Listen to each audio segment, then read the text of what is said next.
Hey everybody, and welcome to Bible class. Can you join me in the Gospel of Matthew chapter 6? We're exploring together the Sermon on the Mount, and we have noticed how it is all about discipleship, right? The character a disciple needs to have, the influence that character will have on the world around us, the righteousness of a disciple, and the battles that a disciple must fight, the commitment that waging those battles is really going to take, even at the level of our reactions. When things aren't going our way, how would the King of this kingdom of heaven have us to live? In our last study, we talked a good deal about the aim of a disciple, right?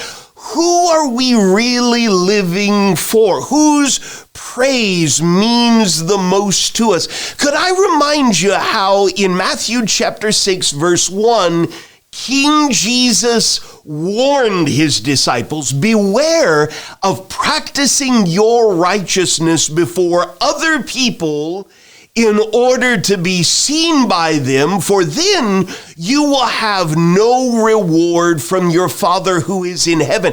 You might remember that Jesus not only gave us the warning, but he gave us a few examples, right? Beware of practicing your righteousness before other people in order to be seen by them.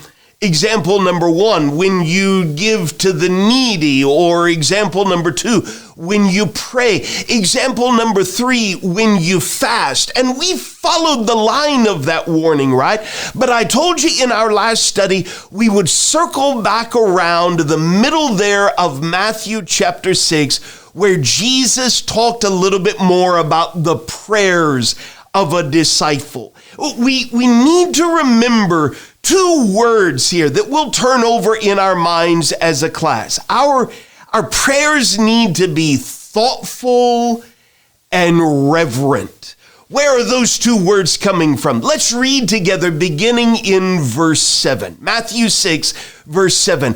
And when you pray, do not heap up empty phrases as the Gentiles do, for they think that they will be heard for their many words. Do not be like them, for your Father knows what you need before you ask him. That sounds important. What sort of empty phrases might we be guilty of using today? What's the problem with empty phrases? And if the Father in heaven already knows what I need before I ask him, why should I even worry about praying? We'll circle back to that as a class and dig in a little. For now, let's keep reading in verse 9. Pray then like this: Our Father in heaven, hallowed be your name.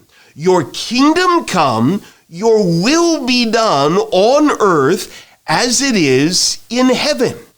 Give us this day our daily bread, and forgive us our debts as we also have forgiven our debtors.